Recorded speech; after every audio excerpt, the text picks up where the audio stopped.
sea line to here, wall, and I'd be almost in the door. Oh, in fact, he's got it. It's still hanging out the edge.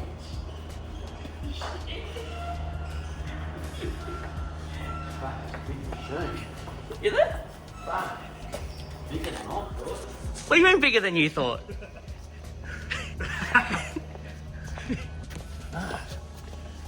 This is the old school engineer just getting his first look. There's one thing I did like. I liked it.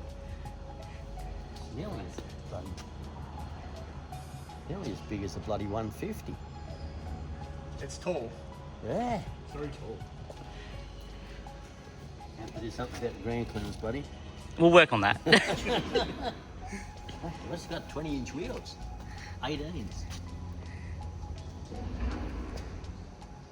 It's not going to look like this colour for long, though. What are you trying to say? What are you trying to say, Marty? No tires. Get it. Have a seat and feel how comfy it is. It's got good tyres on it, Continentals. Not that they are, well. What are you trying to say? They'll be gone. Martin knows me well. Hey, it's even got a shit bar on the inside for when you're going around corners. Yeah, it's got one on both sides for both passengers. Lovely stuff. So as a driver, I can also freak out while going down a mud hill with no control. Wow. Even a place for the phone. Yeah, how's this for a design? Air cooling for your phone while charging so it doesn't get hot. Because it's wireless charging. Oh, yeah, I see it Must there, go a bit yeah. heavy with the cleaner just here. Yeah, I seen them. spot. Yeah, I seen they've been a little rough with the cleaning, but I kind of, like I said to him, it's going to go off road. I'm not going to I have two questions pick. with this thing. What's Well, I up? think there's two things it needs. Some kind of cover. I don't know if you can get that as an optional extra. I'm actually getting a checker plate cover, open and close. Dashboard I've ever seen. That's what weirdest dashboard. Just a little screen. But the screen's packed with. It took me 5 minutes to figure out where everything is in this car. It's packed with plenty of data. Holy shit. Ready, set? Guys, the BYD Shark 6 on all-terrain action.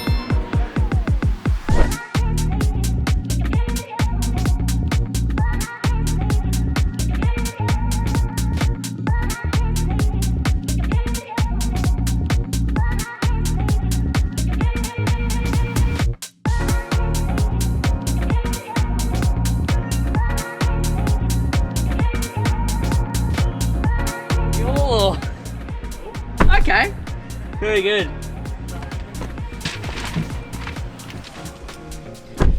All right, guys, here we are. When I figure out how to turn this bloody thing on. All right, guys, here we are in the Shark 6. We're just going to turn on the car. Oh, first startup. It feels good.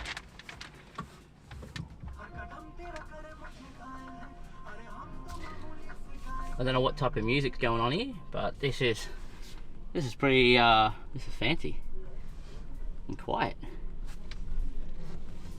Woo! Let's go. Shark 6 day. You're hearing the crinkle paper they've put on the... We don't need to listen to that. Heads up display. Looks okay. This is full on down here. First thoughts. Feels nice. But I mean, it's a new car.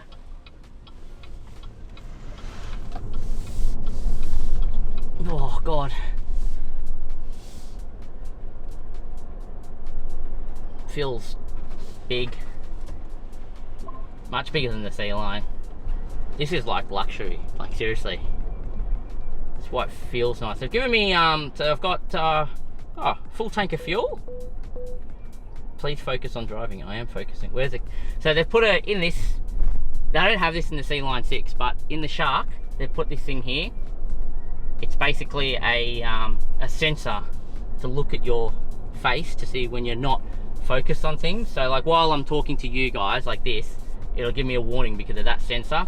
Got my phone down here in the, what is it, a 50-watt wireless charger.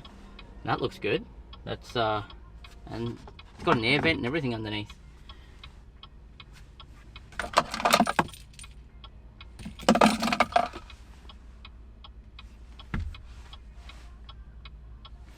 I'm at home, guys. I'm at home.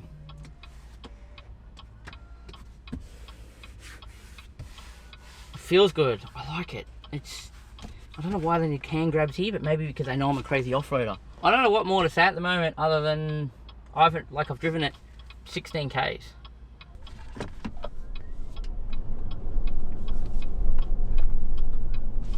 So the first point of destination from BYD, we're heading to All Terrain HQ, which isn't really HQ, it's just an office, a retail office, nothing special. I just thought that would sound cool. So first thoughts. So first I got in the car at 11 Ks, 16 Ks now, so I've only done 5 kilometers in it. Suspension feels firm and nice, but I'm only driving it around town, so it's still very early days. It doesn't feel anything like the C-Line 6 in terms of driving. It actually feels like it's a much more rigid vehicle. It's quiet.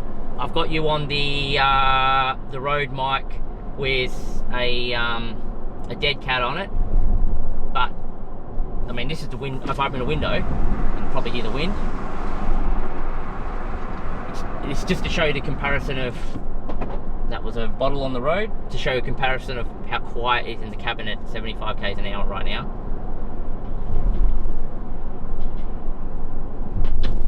I mean, you can even hear all the things on the road more than anything. I don't know how important that's going to be though, because once you put off-road tyres on it, you know, or maybe some aggressive all-terrains, it's gonna, that noise from the road is just going to come straight into the cab.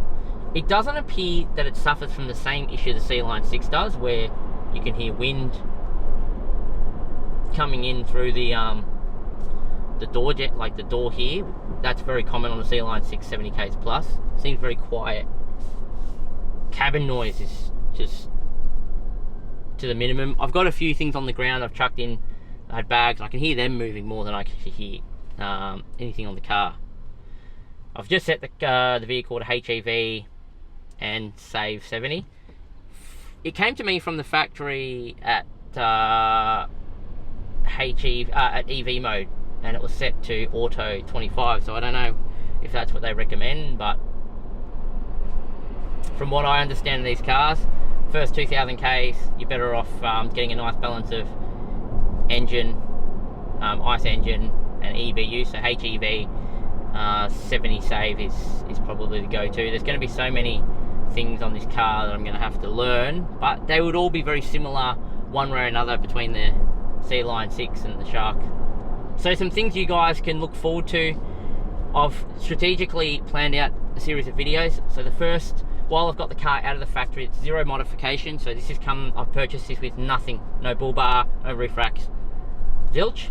One, for delivery time, and two, because I think it's better for you guys as a viewer. I'll do some city driving fuel economy tests, some mixed driving fuel economy tests, and some highway driving fuel economy tests before I put the all-terrains on. Simply because I think a lot of people are going to want to know the capability of the car. Not capability, but people are going to want to know the economy of the car as it comes out the showroom. And that's what I'm going to give you guys. So we've got 1 week of testing there. The second week it's booked in to get oversized tyres. Probably they'll either be Falcon ATWs or Kenda rugged terrains or RTs. Because I run the RTs on the Adventure at the moment and I really like them, but they are a little noisy once you've shaved off about 10,000 Ks, where the Falcon Wild Peaks, they stay quiet. They're just, I've found the Kenda's RTs have a bit more capacity in sloppy mud stuff. It seems to eject a bit better, where the ATWs, the Falcons, they just don't yeah, they don't have that same profile, but they're still great on rocks, stones, rough, you know, rugged terrain, sand. Actually, a lot of people probably don't know this, but believe it or not, highway terrain tyres are actually the best for sand, more so than all terrains. Minus the fact that you get more sidewall strength on all terrains compared to road terrains, but just interesting, which is why my first test in this is going to be on sand, because we can do that with highway tyres without putting the off-road tyres on it just yet. And we're going to go see what that looks like. Now, yes, there's already been a few people that have come around and they've started doing the hill tests. So, you know, with the car expert stuff that happened, there's already people kind of proving that that's all just BS. Just to clarify, I'm not saying that Paul's BS. I'm just saying that the vehicle he had and demonstrated on that track, that result for the production vehicle was not accurate. And I don't think that's Paul's fault. I don't know why everyone's bashing on him in relation to that. But that's old news. What's more important right now is what the production model offers you guys, or us, and how this is going to fare up against my experience in other off-roaders.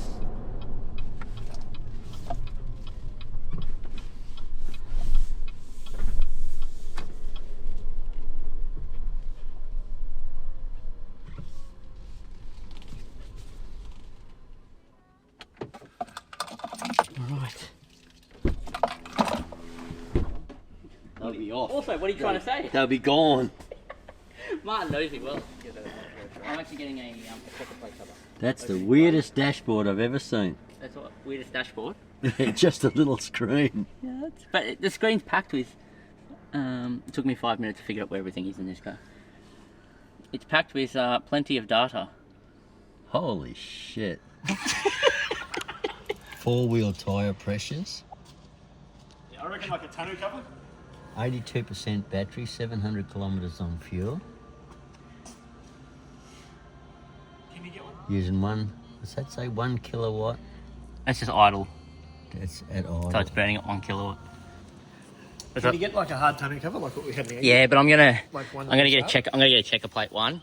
So you see, you got the roof rails at the top. Yep. It's gonna have roof rails on aluminium top. Yep. Then I can chuck a swag on top and strap it down to there. You still have to roof and stuff. And hopefully, I presume, because the spare tyre's down here at the moment, Yep. I reckon if there is such thing as a long range fuel tank, it'll be under there, and the spare tyre will end up sitting on the Inside. checker plate or inside. Yeah. I don't think it needs a bull bar.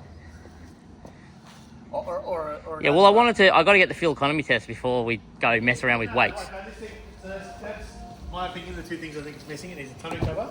Now Something that's either hard or soft. snazzy. What's that? The rolling dials. I like them. And even terrain roll. Look at And I this. think it just needs. Mode. Bloody hell. I don't reckon it needs like a full blown bull bar. I reckon just like a. There's Martin already. I reckon just like a little nudge. I reckon that'd do it. Like, you know, the bar that comes up like here. No, I'm gonna get a full bull bar. I don't know. Yeah, no, I reckon. I don't know if you want Wrap a full- around here. There. Marty likes a big bull bar. I'm happy with just something small, simple with a winch. I like a wrap around in case you come into something sideways, so it takes the bull bar instead of the body. Put the steel bars. I think we're gonna inside. need rock sliders Rock quickly. sliders, put the steel bars at the front Yeah, of your brush van. I bars don't, just to push I don't them think away. I'll need the brush But bars. if you get a wrap around bull bar, Into the brush bars, into the slide. well, you can, but what I'm saying is if you slide sideways into something, at least you don't take the whole front of the car out. And that felt like nothing in this car. In the sea line, it feels so scary. Yeah, so in the sea line, we're driving on this road here, 100 k's an hour. So this is about 3 or 4 k's out. We're just testing the cornering, so I'm still on the cruise. But coming around this corner, the suspension feels beautiful. Like there's so little body roll, isn't it? Can't even hardly feel it. It actually feels like I could go another 20, maybe 30 k's faster. Actually, that feels very. Even in the Addy, it doesn't feel that safe. No, 180, I reckon about 110 since cut off. This car, I reckon, has a bit more. I don't know. You might feel different in the driver's seat. True. In the passenger seat, you felt unsafeness. In the Adventure? Yeah. No, in this car, it feels good. Like, from steering driver perspective, this hold it around this one next. These aren't big corners. There's actually a sweeping one up here at 100 k's an hour. We can see what that's like.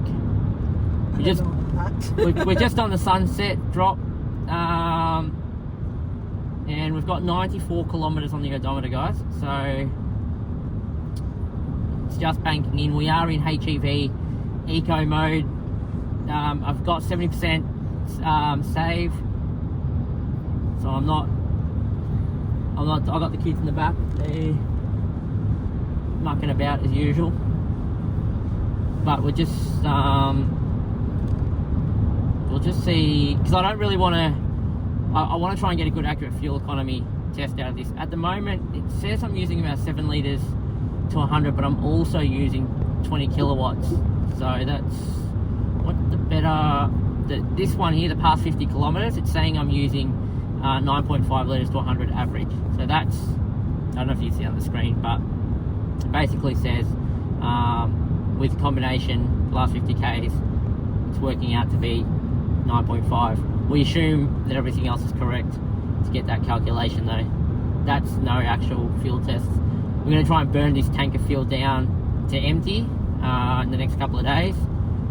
We'll see how that goes, and I'll report back. Just like I did with the C-Line 6 video, guys, I'll do the ownership update throughout the first 10,000 Ks of my ownership in this car. Unfortunately, it'll be a little different though, because we're going to be doing a little bit of four-wheel driving this weekend, and some more four-wheel driving the weekend after in the Victoria High Country. But as it is currently, ACC deactivated. as it is current, I've got to work out how to disable those sounds, because that's annoying. But now I've lost my train of thought. Yes. So at the moment, I've got standard Continental tyres that come factory on them. I haven't changed anything on this car. There are no modifications. There are no bull bar, no roof rack, nothing like that. It's the minimum you can spend to get your hands on this car. I'm going to spend the next 500 kilometers getting you fuel economy tests, highway, city, and mixed driving in this configuration. And then next week I'm going to get all terrains put onto the car so we can go actual off-roading. Just so, yeah, you guys can get the consumer aspect of it before I go and tinker around and upset the vehicle's standardness for what I think a lot of people will use it for, where I'm going to make it a hardcore off-road as far as it'll let me take it. And people are probably thinking in the comments right now, you got the wrong car for that. Well, we'll see about that, and that's what this channel's about. They said the same thing about the Adventurer. They did, and look where that goes. But, you know, not every vehicle's made equal, so this is a test that we're performing.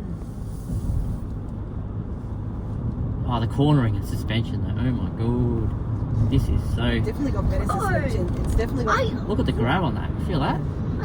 Definitely got better suspension than the C-Line 6. Yeah. Every time you go around the corner, I get pushed all the way to Taylor. What, you're sliding across the seats?